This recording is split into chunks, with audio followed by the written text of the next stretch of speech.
We're going to start with an introduction to network applications.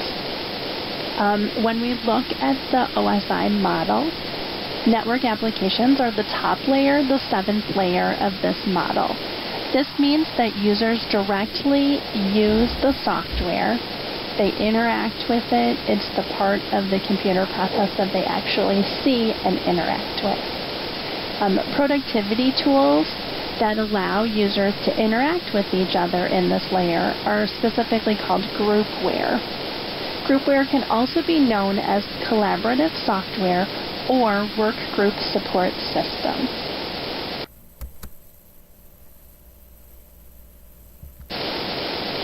Looking at groupware a little more, we might have some questions. What is groupware? Groupware is software that allows multiple users to collaboratively work together. One example of this is Google Apps. There are lots of elements that come together to help users productively share information. What does groupware look like? It often includes software components for email, for scheduling, for discussion platforms, shared databases, and for task automation. And then there's another component, collaborative management tools. Those are groups of software that are specifically combined to suit a special purpose or a special project type.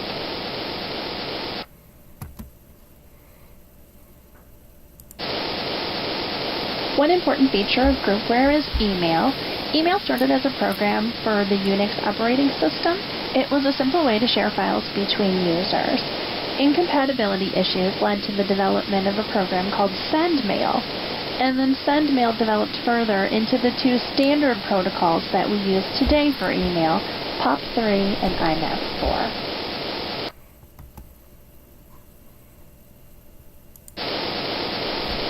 IMAP4 and POP3 are pull protocols. They're used for retrieving messages. IMAP4 stands for Internet Message Access Protocol version 4.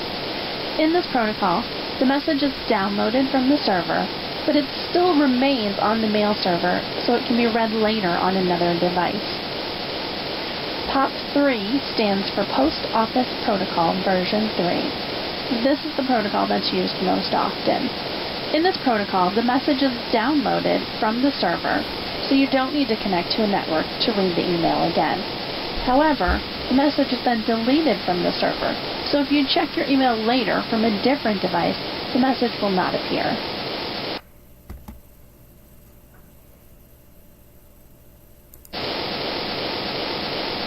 SMTP stands for Simple Mail Transport Protocol. This is a push protocol. It's used for sending messages.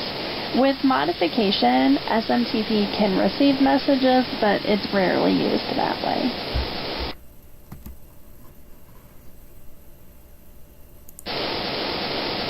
Email systems can be either proprietary or open standard.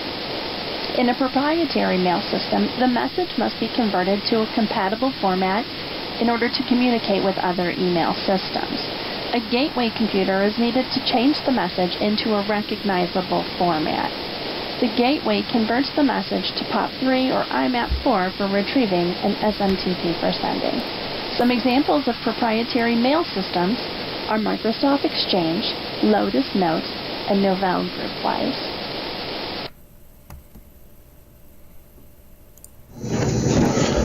Open Standards Email. The Internet Engineering Task Force, the IETF, published a set of standards for running email applications over the TCP protocol suite. Basically what this does, the standard allowed any client to work with any server as both to conform to the standard. So basically what it means is everybody has the same standard, so no matter what type of server you're using, your email can be sent and received without a problem.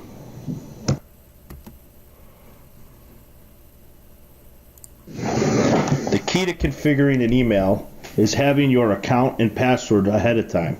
Once you have your account and password, you could use the Microsoft Configuration Wizard in Microsoft Outlook, as you see here, to go through and configure your email. Microsoft will do the configuration by yourself. If you're going to use an internet-based email like Google or Yahoo, you'll have a menu like you see here on the right, and it'll make it very easy to create your own email.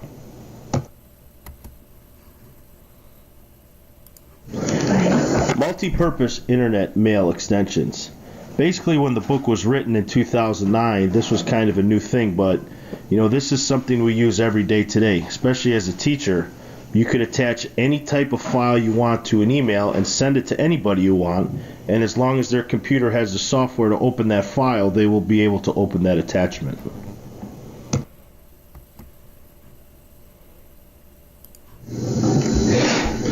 Diagnosing email problems. When using Microsoft Outlook, many times your email will not send or receive and you don't know why. The key is you want to make sure that your POP server is correct, your SMTP outgoing mail server is correct, your username is correct, and your password is correct. And what's nice about Microsoft Outlook, once you double check those, you can click Test Account Settings. And after clicking Test Account Settings, if there is an error, it can steer you in the right direction to fix that error.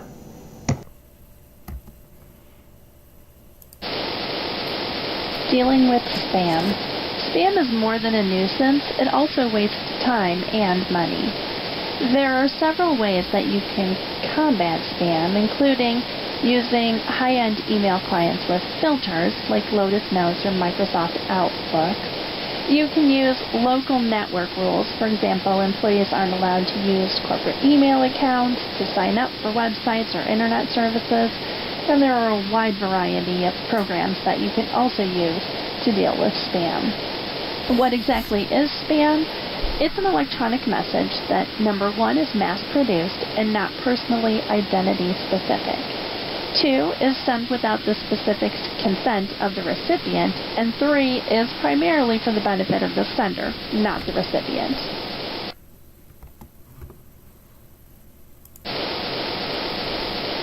Next, we're going to talk about scheduling and calendars. Shared calendars are essential for both school and business environments. Many learning management systems have their own shared calendar app within the class setup, but they typically cannot be edited by student users. Right now, there's no formal standard for calendaring. This has led to students and employees having to use a variety of different calendars. Formal groupware products like Microsoft Exchange and Lotus Notes have scheduling features, and Google Suite currently has a popular shareable calendar feature.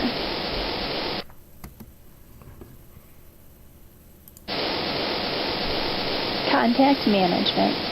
Basic content management groupware stores names, addresses, emails, and phone numbers. More robust management systems can also store birthdays, notes, other important dates.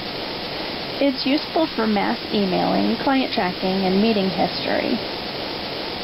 Information can be made available to the entire network, creating an easily accessible corporate directory for staff.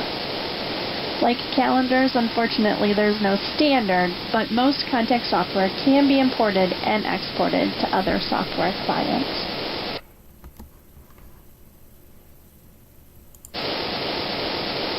There are 3 network apps you should know about, specifically for their interface tools and benefits. The first is Novell GroupWise. The interface tools that are important here are email, calendar, contacts, and tasks, and that it provides remote access. The benefits are that it's mobile, flexible, secure, and smart.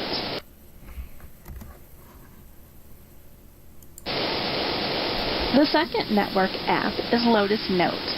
Lotus Notes has email, contacts, tasks, and communication databases. One of the big benefits of Lotus Notes is the discussion databases that it offers.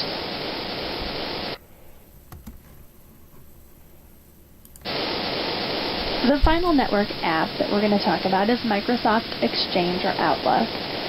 The interface tools that are important here are email, calendar, and contacts.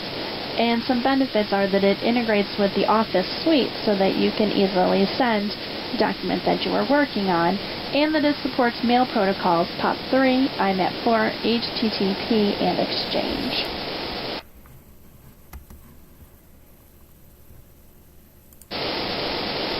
File Transfer Protocol, or FTP. What is FTP? It defines the procedures of transfer for files between two machines and supports data transfer between a device other than the original server. This operation is known as a third-party transfer. What does it provide? It provides a file sharing environment that is controlled.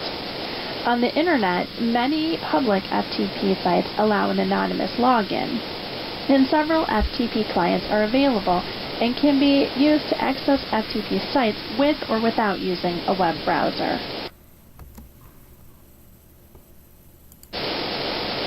File transfer protocol does have its disadvantages. First, it's a dated internet protocol that was designed before modern security breaches. Also, it consumes a lot of bandwidth and requires two separate connections in order for data transfer to happen. It does have its benefits, though, mainly that it is the standard for transferring files between computers, and it still is very widely used today.